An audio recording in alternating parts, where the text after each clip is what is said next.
everyone. Welcome. My name is Sushma Singh. I'm an author, transformation life coach, and founder of Dream Design Your Life, the best place for your personal and professional growth. And welcome to yet another episode of Breaking Out of Your Shell.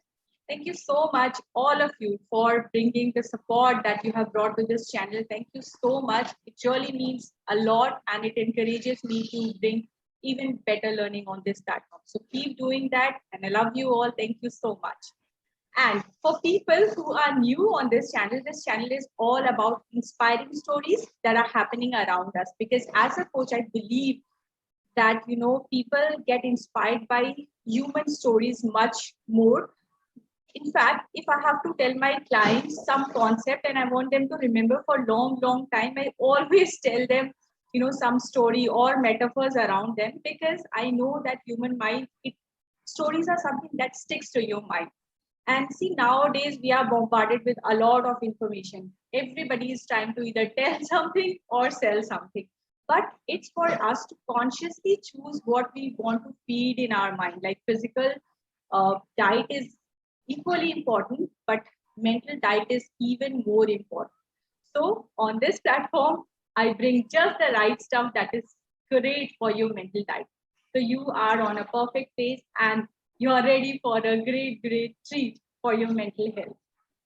Now, moving on, what if I ask you, how would that be if your life does not have any struggle, any hardships, or any challenges?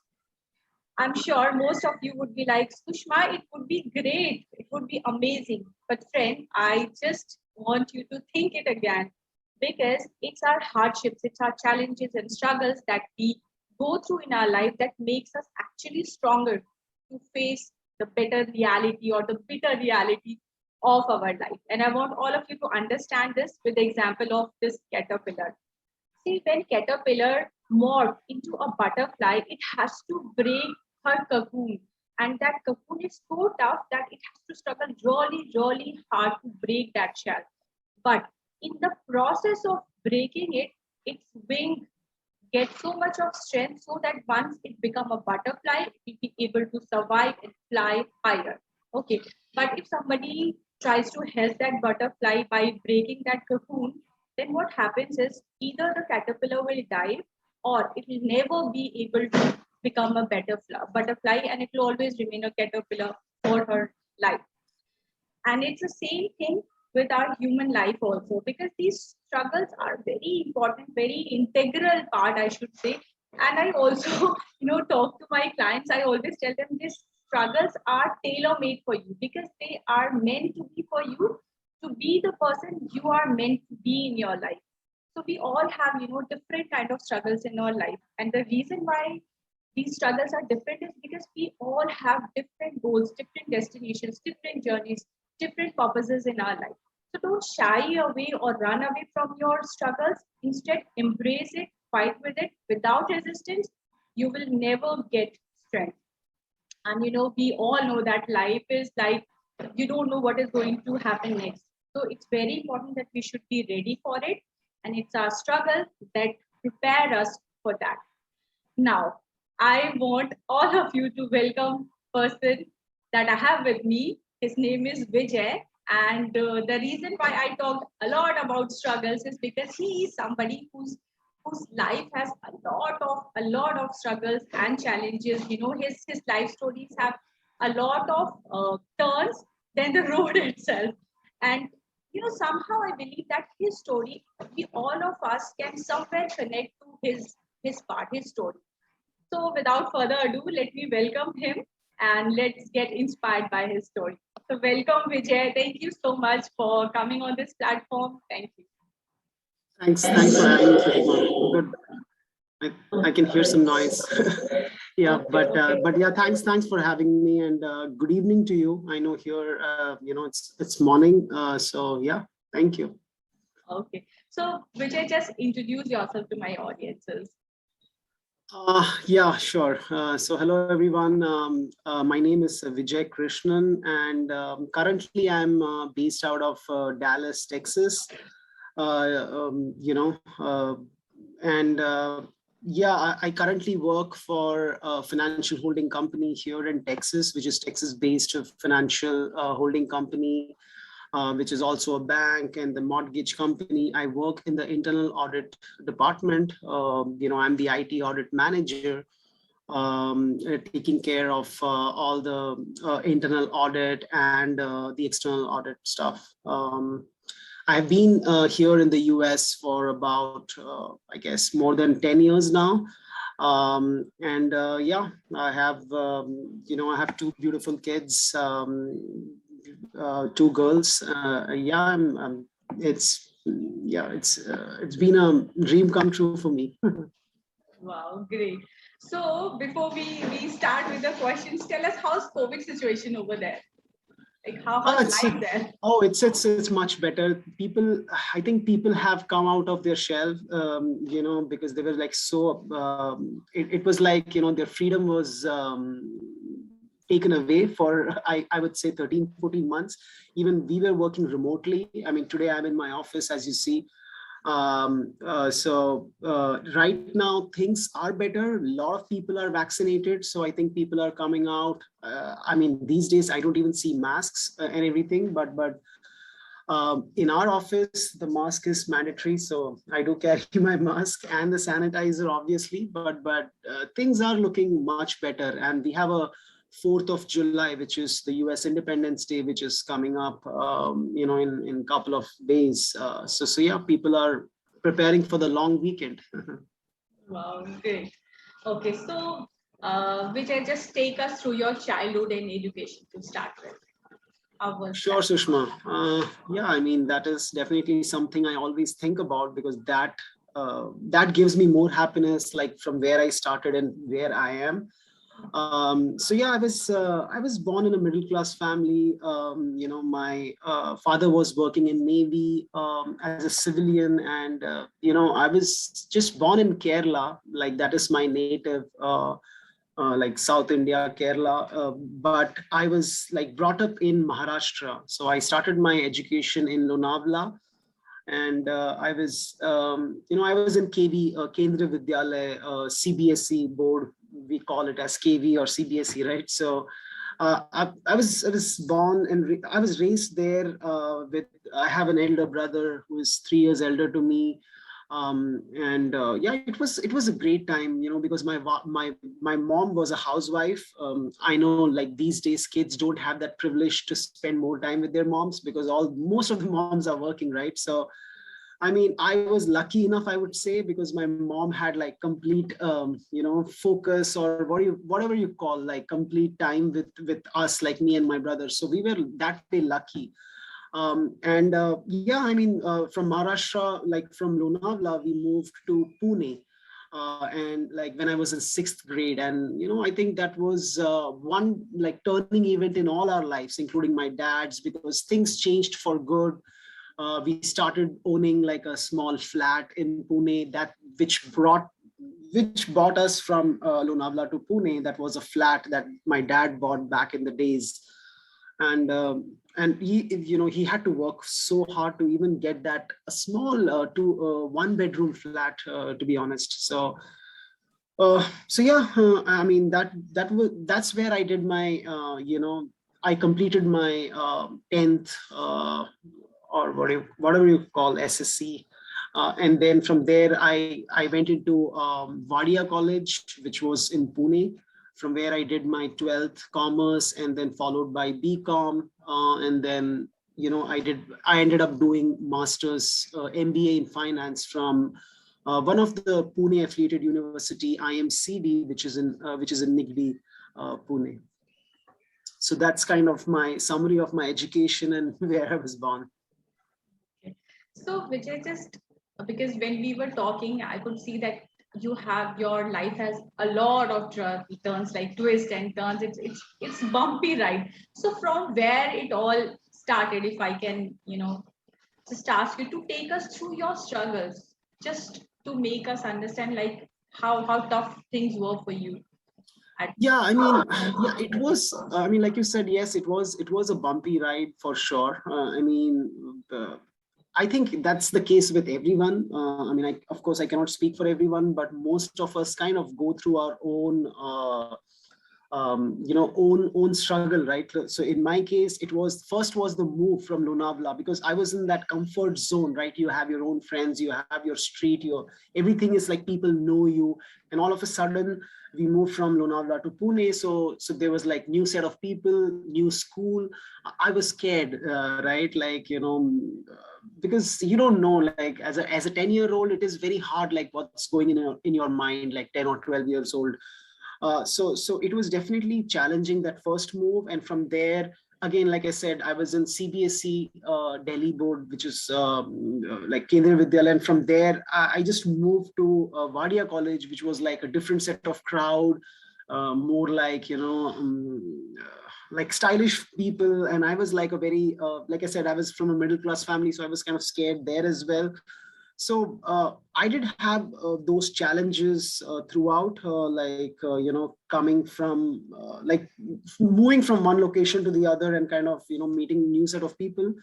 But it was kind of I mean, what should I say? It was a bit scary for me, because I like to be always in my comfort zone. I think most of us are. And then doing my masters, and I never had like an ambition, to be honest. I was like a carefree student. I was not really good at studies. My always dream was to be a cricketer. My passion was cricket. My everything was cricket, like watching cricket, playing cricket. It was all cricket throughout. So I was not really good at studies. I was a average student, I would say, like who had to like work really hard. I was not like, like a brainy student, like, who will pick up things just like that. So, studies was one of the challenge for me, and my mom had to really work hard on me, because I used to lie a lot, like just to, get me saved from the studies and everything. Mhm.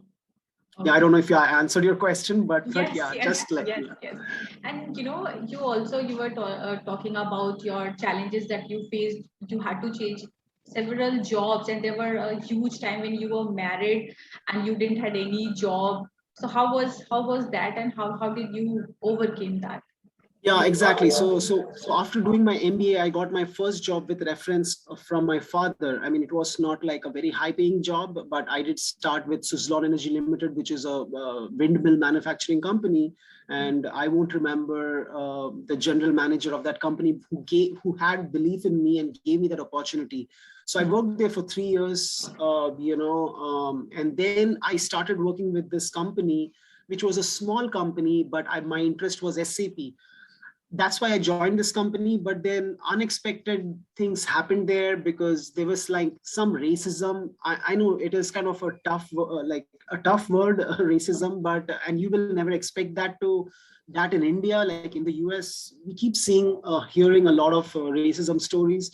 But trust me, back in like 2000, 2008, 2009, I did go through that struggle where, people kind of harassed me, like my boss, and it was a very difficult time for me. And that is the time when I was getting married to my childhood sweetheart. So it was kind of a very bumpy ride, and it was like the most difficult phase of my life, I would say, where I was not sure what exactly I was doing, why I was doing. And I was not even sure. I was always stressed out all the time, because I was not even earning that much. And my marriage was all decided, and the venue was fixed and everything. But deep down, I was struggling big time. So when you had to, shift from India to US, summing up everything, how was that? How did it change your life, moving to US and leaving something, everything in India? How was Yeah, I that? mean, before I think that is kind of my good part, I would say. I mean, much better than what I've faced in this company, where all this racism and everything happened. Mhm, Being like a South Indian in Maharashtra or whatever, mhm, that kind of stuff. But from there, my family was a big support for me always. My father was a very, like, he is like a very humble man, and very supportive and very strong.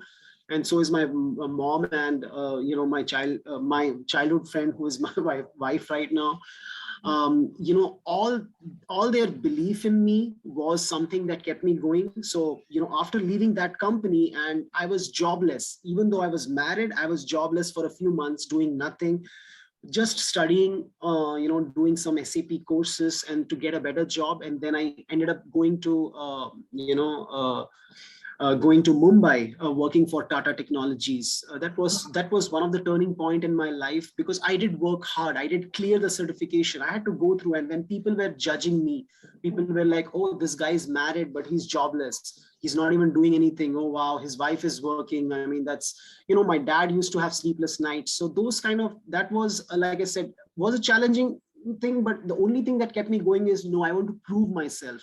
I didn't just give up. It is so easy these days to just give up on things, and then so that was kind of the difficult phase. And then a good thing happened was, I think God had some other plans. My wife, who was already in the IT industry, she got a long-term opportunity here in the US, and that made us move from US to from Mumbai or Pune, or for that matter, India, to the US, and we ended up landing at New Jersey, New York, that East Coast, yeah.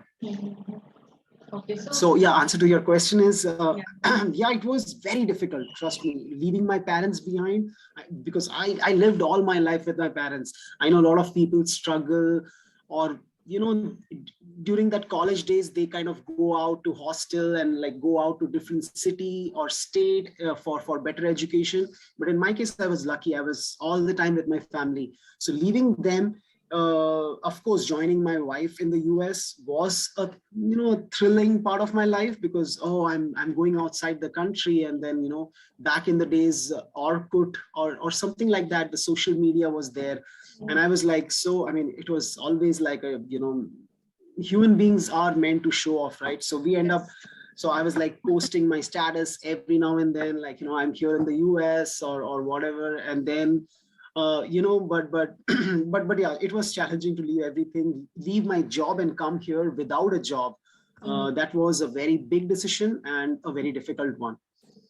Yes, definitely, because especially with men in India or anywhere in world, if your wife is working and you are not working, even if you are not, as a family, if you are not bothered, there are other people who are always judging you. So this is something, yes, this is something that surely needs to be taken care of, and like, you somehow managed everything, and now you're flourishing. So that's really great. So now I want you to tell me, like, now when you look back, what do you think these challenges, these struggles, what did they taught you? How did they improved you as a person? Yeah, that's a good question. I mean, so yeah, if I look back, I just think it made me stronger. It was like I said, it was so easy to give up. I mean, I must say that I was the lucky one. Some people have to just manage without any support, but in my case, family was the biggest support. My dad was like, no, you got to do this. I mean, because you're married, you just have to, because like I said, because of this whole unexpected turn of events at my workplace, with all this racism, I had to leave my job just like that in a day. And I didn't even get paid for whatever I worked for.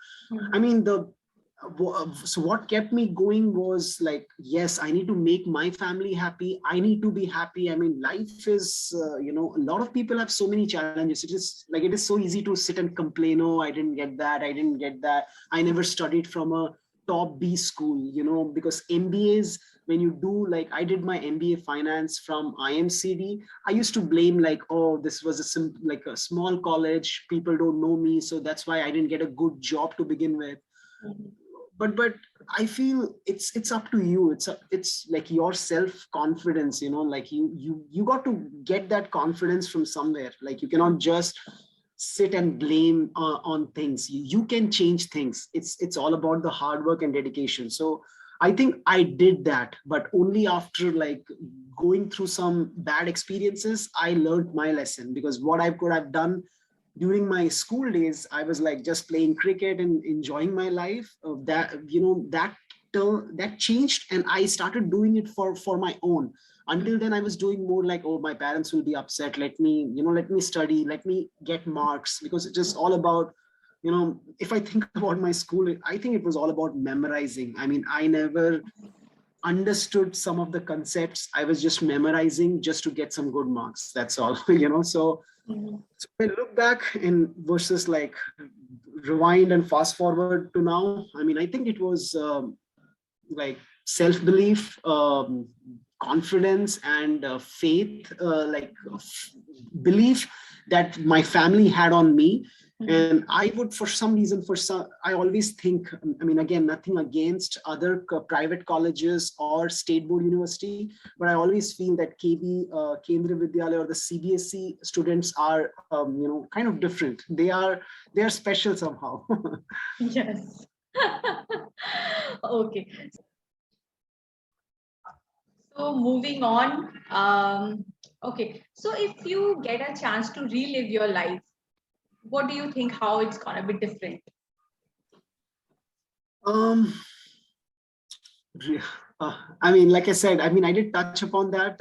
Cricket was my passion, and I think if I would have given 100%, because I feel you should follow your passion. But I know we come with our own set of challenges. Like we have our like family, and then if you're married, like if you're a son, if you're a daughter, if you're a husband, if you're a wife, you got to kind of have that balance, right? You cannot just say, oh, I'm on like this journey and I don't care about others. That's not how it works. I mean, it's all good in the movies, the way you see, but the reality is you need to take that call, how good you are, and then follow, then you should follow your passion, but give it a shot. Don't just, oh no, I'm not good at it, and then just don't kill that desire, or whatever you want to be. I never did that, because I was really good. I was a good bowler. And people used to like a lot of good players had told me, like in my college and in my where I used to live, like my society.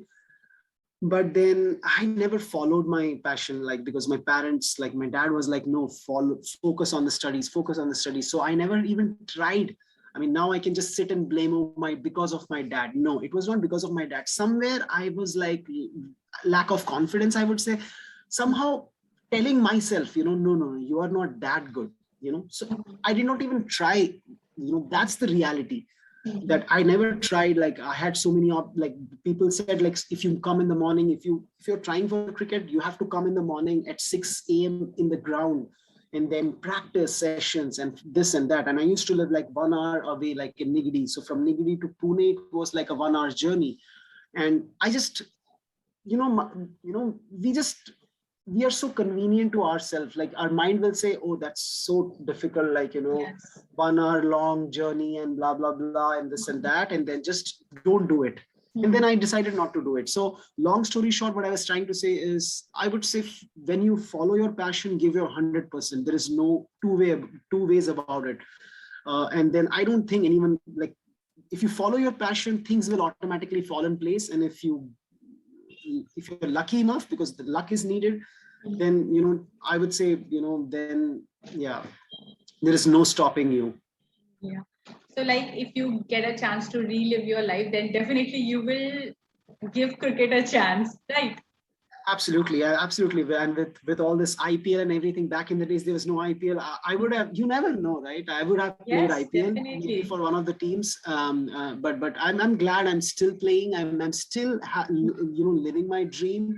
I'm still a frontline bowler for a team here. I play here, which is called Frisco Cricket League, and I do play every weekend. It is a little challenging with kids and wife, and with all the household stuff going on. Mhm. But yeah, if I get a chance, I would give my 100%. That's kind of more like that, kind of I'm pointing to, more than cricket and everything. I I will give 100% to my dream, rather complaining or finding excuses, which is like what we do generally, like finding excuses for not doing something and then just cry over it. Oh, and this and that. Yes, that is so true. So Vijay, what would be your final advice for our listeners? Uh, I would say, I will just probably I'm just repeating myself, but yeah, follow your passion, but at the same time be mindful of the others. I mean, because parents play a very important role in our life, like shaping up our career. They sacrifice a lot. We never think about all that. So plan it, in a balanced way, so that you are kind of trying to, you know. I know in India it is a bit different compared to the US, because my kids are growing up here. They were born here, so it is a little different. Like here, I feel the kids have a lot more freedom. Mhm, So I would say, to parents, I would say, don't put loads of freedom, loads of pressure onto your kids. mhm. Give them that flexibility Space. Yes. to think through things. Mhm, We just put a lot of pressure on, on the kids, and with education is not everything, trust me, but education is equally important. mhm, So, and don't live, again, it applies to me. Don't live the fake life of social media, because I see that a lot of people live, or they do vacations, or they do whatever they do. It is more for that picture, and then posting it on the social media, just so that people look at it and comment and things like that. So I would say, yeah, just keep your phone away, and then spend quality time with your family, respect others, be humble, and always, keep smiling. I mean, that's all I would say, unless, if I missed anything. yes, it was like really, really wonderful. And if I can summarize all this conversation, would be like just follow your dreams. And there are people, and most of us are similar in terms of struggles. We all have in general a lot of struggles and challenges in our life, but the point is keep working on your dreams. You must not leave your dream because somebody else is trying to tell you to do so. So hold on to that, because at the end of your life, I keep repeating this sentence again and again, because like it's really it's crux of my life, and I can see it's crux of so many people's life, that at the end of your life what you're going to regret is the chances that you did not took. It's not the failures, but the chances that you didn't took.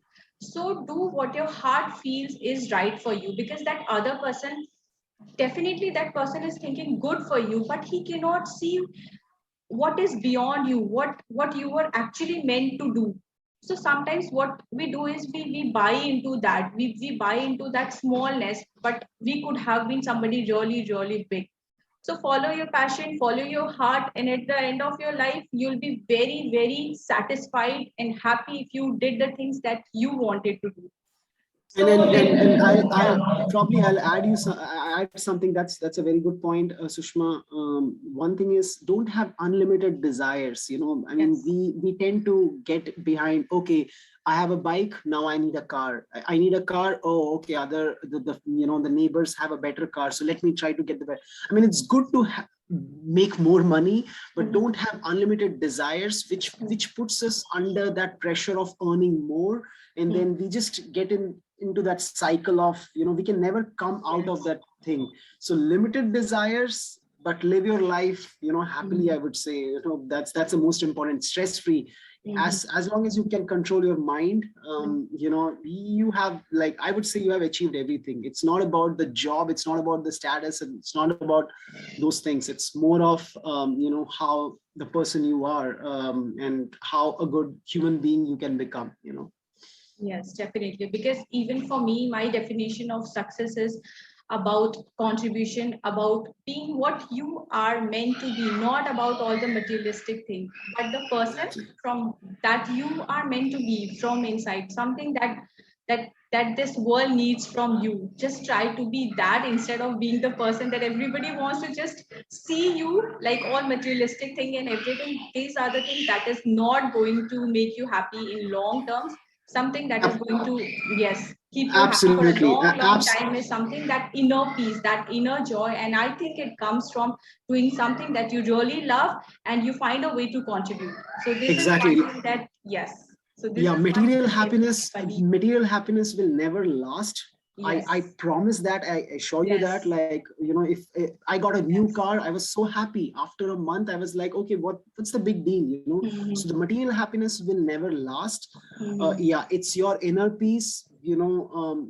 Try to make yourself happy, love yourself, then you can love others better. If you don't love yourself, you're always like low and everything, you cannot make others happy. So first live your life, you know, getting this privilege of life, enjoy it. Don't, you know, don't Wasted keep, in yeah, don't be, comparisons. exactly, don't keep Yes. complaining about it. You know, we just look at people who are better than us, but you always look at people who struggle all their life and try to you know, give credit to yourself. And I do that. Like, you know, lately I've like started realizing that.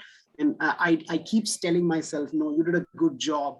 You know, I keep motivating myself on anything that I do. Like, if I did not do well, I will learn from it and try to apply that. But you know, right now all I do is like, you know, like working on my fitness, my health, and then, you know, of course, enjoying time with family and then work. So try to balance it out, guys. I mean, that's Yes. that's one advice I would give.